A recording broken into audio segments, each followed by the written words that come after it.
Hello students. तो आज हम लोग अपना जो संस्कृत का थर्ड टॉपिक है उसको स्टार्ट करेंगे, जिसका नाम है उपसर्ग।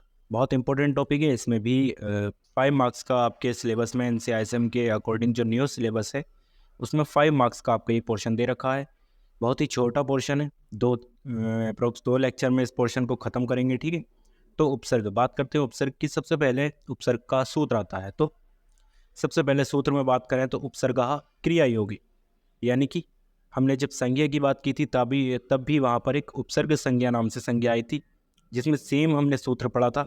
इसीलिए यही सूत्र सेम हमें उपसर्ग में पढ़ना है। इसमें क्या है, पिर और परा। उपसर्ग की संख्या 22 होती है, जिसमें से कि आगे सबसे जो पहले बोले जाने वाले होते हैं वो ये दो होते हैं, पिरा और परा। ठीक है, तो पिर और परा आदि की क्रिया का संयोग होने पर, यानी कि पिर और परा की आदि की क्रिया का योग होने पर मतलब उनका किसी भी धातु के साथ एडिशन होने पर उपसर्ग संज्ञा होती है। यानी कि ये पिर और परा जो शब्द हैं, वर्ड हैं, ये अगर किसी धातु के साथ जुड़ जाते हैं तो वहाँ उपसर्ग संज्ञा जानी जाएगी। ठीक है, आगे बात करते हैं। आगे बता रखा है कि उपसर्गों का यूज़ करने से होता क्या क्या है। ठीक है, तो उपसर्गों का यूज़ करने से मैंने बताया हमेशा धातुओं के आगे लगते हैं। याद रखिएगा, 2 प्रकार के वर्ड होते हैं। धातुओं से पहले लगने वाले वर्ड या शब्द उपसर्ग कहलाते हैं, तथा धातुओं के पश्चात या बाद में लगने वाले शब्द प्रत्यय कहलाते हैं। ठीक है, तो उपसर्गों का प्रयोग सदैव धातुओं के आरंभ में, यानी कि स्टार्टिंग में किया जाता है। इनके प्रयोग से जो धातु हैं उनके अर्थ अलंकृत मतलब जो वर्ड हैं वो सज जाते हैं। सज मतलब उसमें बहुत ज़्यादा ब्यूटीफुलनेस, यानी कि बहुत ज़्यादा खूबसूरत वर्ड हो जाते हैं। ठीक है, या फिर परिवर्तित हो जाते हैं, यानी कि चेंज हो जाते हैं। और संपुष्ट का मतलब है कंप्लीट हो जाते हैं। ठीक है, तो याद रखिएगा, उपसर्गों के प्रयोग से पहले तो धातु के जो अर्थ हैं वो अलंकृत हो जाते हैं, दूसरा परिवर्तित हो जाते हैं यानी कि चेंज हो जाते हैं, तीसरा संपुष्ट हो जाते हैं। संपुष्ट मतलब कंप्लीट हो जाते हैं। उपसर्गों का प्रयोग भाषा को सरल, इजी और आकर्षक, यानी कि अट्रैक्टिव बनाता है। ठीक है, उसके बाद बात करते हैं उदाहरण के लिए। कुछ आपको ये उदाहरण याद नहीं करना है, सिर्फ समझाने के लिए मैंने आपको ये उदाहरण लिए हैं। देखिए, बात करते हैं। उदाहरण में मैंने सबसे पहले लिया है पिर उपसर्ग। पिर पिर उपसर्ग को मैं हार धातु के साथ अगर जोड़ता हूं तो प्रहार बन जाता है। प्रहार मतलब मारना। तो देखिए, हार धातु के 2 वर्ड होते हैं। हार धातु जो होती है उसके 2 मीनिंग होते हैं। कौन कौन से, ये देखिए। हार धातु के 2 अर्थ हो सकते हैं। क्या, पहला हो सकता है माला, गले में पहने जाने वाली माला, या फिर उसका अर्थ होता है पराजय, यानी कि हार और जीत वाला। तो हार के 2 अर्थ होते हैं, एक तो हार पहनने वाला और एक हार जो रणभूमि में या किसी युद्ध में मिलती है, यानी कि जीत और हार किसी खेल में मिलती है। तो इस हार धातु में अगर मैं फिर उपसर्ग लगा देता हूं तो देखिए प्रहार बन जाता है। प्रहार, प्रा एक उपसर्ग है। अभी ये कौन कौन से उपसर्ग होते हैं वो 22 उपसर्ग के ऊपर हम बात करेंगे, आपको याद भी करने हैं। तो प्रहार, प्रा प्लस हार, प्रहार मतलब मारना।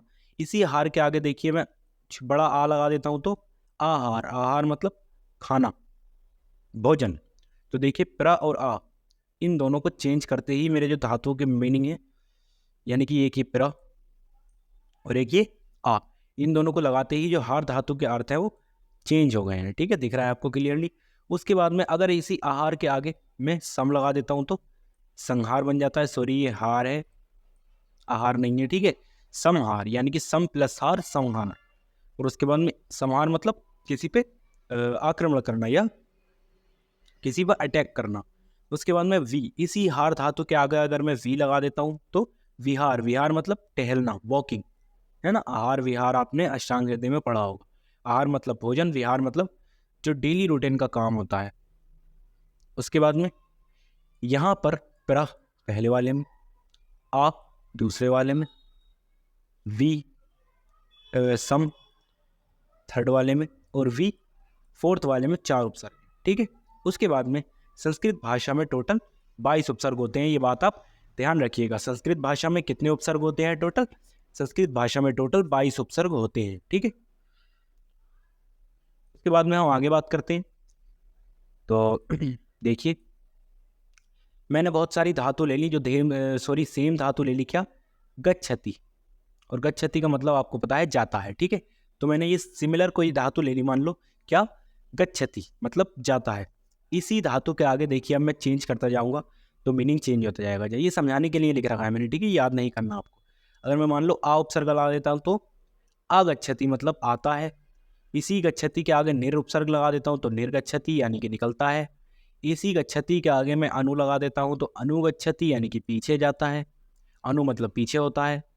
अब इसी गच्छति धातु के आगे अगर मैं अव लगा देता हूँ तो अवगच्छति यानी कि जानता है। इसी गच्छति धातु के आगे अगर मैं प्रति लगा देता हूँ तो प्रतिगच्छति यानी कि लौटता है। तो देखिए अलग अलग उपसर्ग के यूज करने से जो धातु के अर्थ हैं वो अलग अलग चेंज हो रहे हैं, ये आप लोगों को दिख भी रहा होगा, ठीक है। तो इस साइड में ये जितने हैं ये सब उपसर्ग हैं और इस साइड में जितनी है ये धातु हैं, ठीक है। तो धातु के सामने उपसर्ग को जैसे जैसे आप चेंज करते जाएंगे उसके अकॉर्डिंग ही जो धातु का अर्थ है वो चेंज होता जाएगा, ठीक है।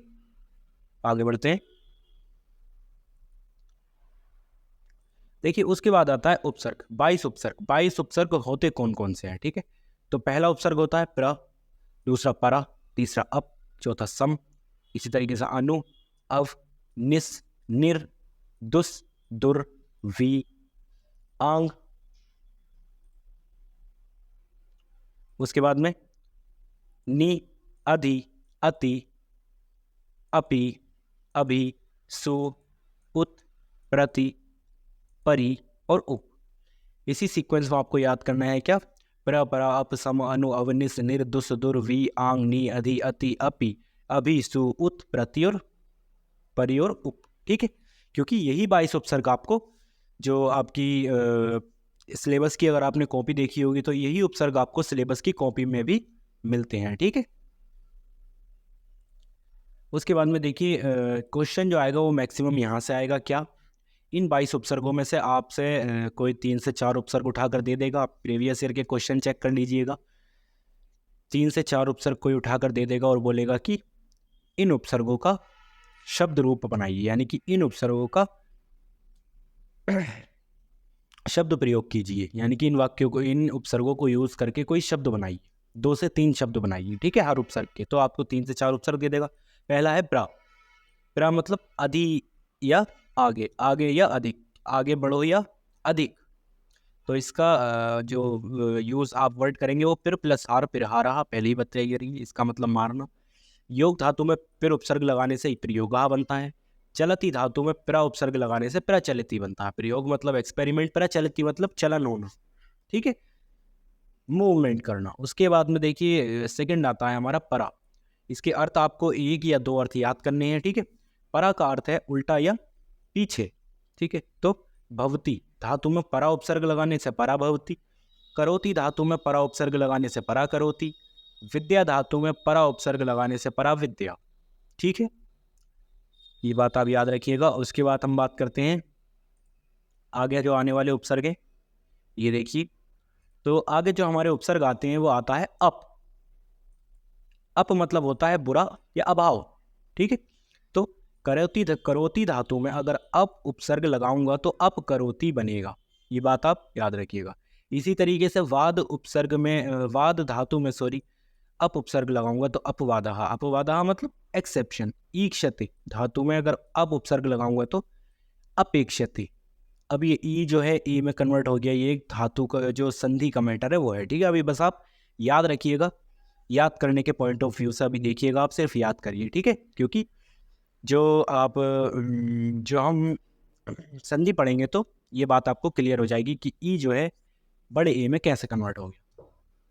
उसके बाद में हमारा नेक्स्ट जो आता है वो आता है सम, जिसका अर्थ होता है अच्छी तरह से या भली भांति। तो योग धातु में सम उपसर्ग लगाने से संयोगः। संयोगः मतलब कॉम्बिनेशन। इसी तरीके से तोषः धातु में सम उपसर्ग लगाने से संतोषः, ठीक है। अभी ये मां ना में कन्वर्ट हो गया है तो ये संधि का मैटर है, ठीक है, वहां पर समझेंगे, अभी बस आप याद कीजिए। उसके बाद में बात आती है चारः धातु में सम उपसर्ग लगाने से संचार बनता है, ये बात आपको क्लियर है, ठीक है।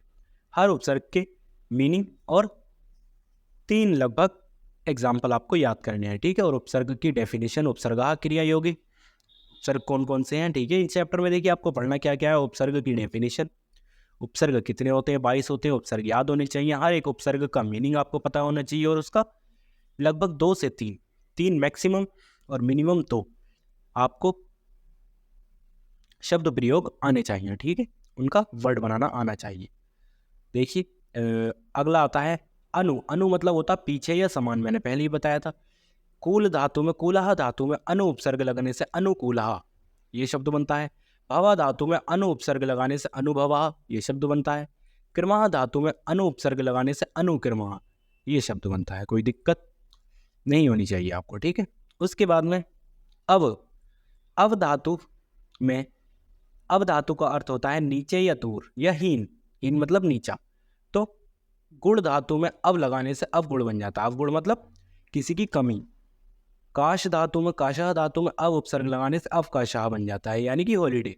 शेष धातु में अव उपसर्ग लगाने से अवशेषः बन जाता है। अवशेषः मतलब रेमनेंट, यानी कि रिमेनिंग पार्ट, ठीक है। उसके बाद में हम बात करते हैं निस। देखिए निस धातु जो है, निस धातु का अर्थ है नीचे, बाहर या बिना। कोई 2 अर्थ इसमें से याद कर लीजिएगा, ठीक है। जैसे कि सरती धातु में निस उपसर्ग लगाने से निस्सरति नीचे सरकना।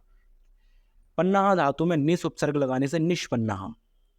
संदेह धातु में निस उपसर्ग लगाने से निस्संदेह ये बनता है, ठीक है। उसके बाद में हम बात करते हैं आगे। इस लेक्चर में सिर्फ 9 उपसर्ग हम देखेंगे, बाकी के जो बचे हुए हमारे उपसर्ग हैं वो हम 13 उपसर्ग हैं वो नेक्स्ट वीडियो में देखेंगे, ठीक है। अभी बस इतना ही रखेंगे वीडियो लोगों का। ये निर, निर मतलब इसका अर्थ है बिना या बाहर या उल्टा। तो वहती धातु में निर उपसर्ग लगाने से निर्वाहती। गच्छति धातु में निर उपसर्ग लगाने से निर्गच्छति। अकारः धातु में निर उपसर्ग लगाने से निराकार, यानी कि शेपलेस, जिसकी कोई शेप ना हो। इसी तरीके से दुस, दुस का अर्थ होता है दुष्ट या बुरा। ये देखिए 9th हमारा उपसर्ग आ गया है। दुस का मतलब होता है दुष्ट या बुरा। तो दुष्चरति, दुष्चरति। चरति धातु में दुस उपसर्ग लगाने से दुष्चरति। करोति धातु में दुस उपसर्ग लगाने से दुष्करति। साहस धातु में दुस उपसर्ग लगाने से दुस्साहस, यानी कि गलत हिम्मत। तो इस वीडियो को हम आज यहीं रोकेंगे, ठीक है। अगर आप लोगों को ये वीडियो पसंद आई है तो देखिए, ये रेगुलर मैं यूट्यूब पे वीडियो नहीं डाल पाता हूँ क्योंकि मेरी जो ऑनलाइन पेड क्लासेस है वो भी रन होती है। तो अगर आप, उनका बहुत ही प्राइस कम है, अगर किसी को भी स्टूडेंट को संस्कृत, उसके अलावा पदार्थ विज्ञान, अष्टांग हृदय, तीनों सब्जेक्ट में कोई भी प्रॉब्लम है तो आप लोग स्क्रीन पर दिखे जो नंबर दिखाया जा रहा है नीचे, उस पर मेरे को कॉन्टैक्ट कीजिए और प्लीज़ देखिए मेरे इस छोटे से चैनल को सब्सक्राइब कीजिए। आप लोगों का सपोर्ट बहुत सपोर्ट करता है। आपका छोटा सा सपोर्ट मेरे लिए बहुत बड़ी सपोर्ट है, ठीक है। और अगर आप इसी तरीके से पेड क्लासेस लेना चाहते हो, उसमें आप डाउट सॉल्विंग मेरे को डायरेक्ट कॉल कर सकते हैं, व्हाट्सएप पे मैसेज पर अपना कोई भी BMS से रिलेटेड क्वेरी पूछ सकते हैं किसी भी सब्जेक्ट की, ठीक है। Thank you.